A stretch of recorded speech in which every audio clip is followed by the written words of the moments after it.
बिस्मिल्लाहिर्रहमानिर्रहीम। अस्सलाम वालेकुम।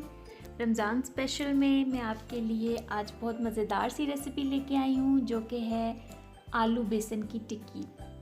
सुन के ऐसे लगता है कि शायद जैसे आम आलू के कटलेट्स या टिक्कियाँ होती हैं वैसे होंगे, लेकिन आप इसको ज़रूर ट्राई करें। ये बिल्कुल भी वैसे नहीं है, इनका टेस्ट बहुत डिफरेंट है। जब आप बनाएंगे तो आपको जो है इस चीज़ का अंदाज़ा भी होगा और आपको बहुत मज़ा भी आएगा। इसके लिए बहुत बेसिक सी इंग्रेडिएंट्स चाहिए। उबले हुए आलू हैं, प्याज, लहसुन अदरक का पेस्ट, सब्ज़ मिर्च है, नमक, कुटी हुई लाल मिर्च है, चाट मसाला है और भुना हुआ बेसन है। इसको कैसे भूनना है ये मैं आपको बता देती हूँ। इसको हमने ड्राई रोस्ट करना है। तब तक इसको ड्राई रोस्ट करना है जब तक इसमें से खुशबू ना आना शुरू हो जाए और इसका रंग ना तब्दील हो जाए। इसको खाली आपने किसी पैन में डालना है और इसको आपने हल्का सा भून लेना है मीडियम टू लो हीट पे। जब इसका रंग जो है वो थोड़ा सा तब्दील हो जाएगा तो आपने इसको उतार लेना है। आपको पता लग जाएगा क्योंकि इसकी बहुत खूबसूरत सी खुशबू आना शुरू हो जाती है। हमें उबले हुए आलू चाहिए, आप इसको मैश कर लीजिएगा प्लीज़।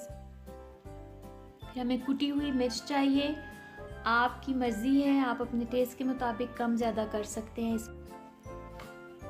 और हमें ज़ीरा चाहिए, सब्ज़ मिर्च है बारीक कटी हुई, जैसे हम ऑमलेट के लिए काटते हैं उस तरह से इसको काटा हुआ है। इसके अलावा हमें बिल्कुल बारीक कटा हुआ जो है वो प्याज चाहिए, लहसुन अदरक का जो पेस्ट है वो चाहिए 1 टेबल स्पून। देखिए आपकी आसानी के लिए मैंने इनकी जो क्वांटिटीज़ हैं वो साथ लेबल कर दी हैं। ये हाफ़ kg आलू जो हैं उनके लिए ये मैंने लिखा है। अगर आपने ज़्यादा आलूओं से बनाना है तो आप इसकी क्वांटिटी डबल कर सकते हैं और जो मसाले हैं वो आप अपनी मर्ज़ी के मुताबिक कम ज़्यादा कर सकते हैं। आलूओं में हमने भुना हुआ जो बेसन है उसको डाल लेना है। भुनने से ये होगा कि जो एक कच्चापन होता है बेसन का वो ख़त्म हो जाएगा और इसका बहुत क्रीमी सा टेस्ट आएगा आपकी टिक्कियों में। सारे जो हमारे मसाले हैं वो हमने आलूओं में डाल के इसको अच्छी तरह से मिक्स कर लेना है। लहसुन अदरक का पेस्ट देखें 1 टेबल स्पून इसमें डालना है आपने। अगर आपको इसका जायका पसंद नहीं है, क्योंकि बाज़ लोग जो हैं वो कहते हैं हमें जायका पसंद नहीं है लहसुन अदरक का, तो आप इसको कम कर सकते हैं, लेकिन प्लीज़ काइंडली इसको स्किप नहीं कीजिएगा क्योंकि इसकी वजह से ही जो टिक्कियाँ हैं उनका थोड़ा सा जो टेस्ट है वो मुनफरिद होगा, इसलिए आप उसको कम कर सकते हैं। देखिए मेरा मटेरियल हो गया तैयार। चूँकि आलू है वो हाथ पे चिपकेंगे इसलिए मैं थोड़ा सा ऑयल लगाऊंगी अपने हाथों पे और इनको टिक्कियों की शेप दे दूंगी। आप अपनी मर्ज़ी की कोई भी शेप दे सकते हैं।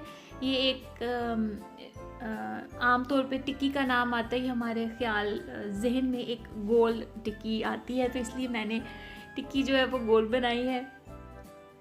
मेरी टिक्कियाँ बन गई हैं। मैं इनको शैलो फ्राई करूँगी। मैंने बहुत थोड़ा सा ऑयल लिया है और मैं इस ऑयल में इसको डाल के तो शैलो फ्राई कर लूँगी। शैलो फ्राई ही कीजिएगा इन टिक्कियों को, प्लीज़ डीप फ्राई मत कीजिएगा। इनकी सारा जो मज़ा और ख़ूबसूरती है वो ख़राब हो जाएगी। शैलो फ्राई से करने से ये होता है कि जो इनका बाहर वाला लेयर होती है बहुत क्रंची और उसका जो क्रस्ट होता है बेसिकली बहुत क्रंची बनता है। इनको कुछ भी ऊपर लगाने की ज़रूरत नहीं है, लेकिन अगर आप समझते हैं कि इस तरह से आपसे नहीं बनेगी टिक्कियाँ तो आप ऊपर अंडा लगा सकते हैं। ये आप कॉर्नफ्लोर को पानी में मिक्स करके वो ऊपर उसमें इसको कोट करके ऐसे बना सकते हैं, या आप जो मैदा है उसको पानी में घोल के उसकी कोटिंग करके बना सकते हैं। लेकिन मेरा ख़्याल है कि इस तरह से ज़्यादा अच्छी बनेगी टिक्कियाँ अगर आप बग़ैर किसी चीज़ की कोटिंग करें, बहुत ही थोड़े ऑयल में इनको शैलो फ्राई करेंगे। देखिए मेरी टिक्कियाँ तो हो गई हैं तैयार। इनको मैं इफ्तार में करूँगी सर्व। आप भी ज़रूर बनाएं और मुझे ज़रूर बताएं कि आपको ये आलू और बेसन की टिक्कियाँ कैसी लगी हैं। उम्मीद करती हूँ कि आपको बहुत मज़ा आएगा। दुआओं में याद रखें, मेरे चैनल को सब्सक्राइब करें। फिर हाज़िर होंगी। अल्लाह हाफ़िज़।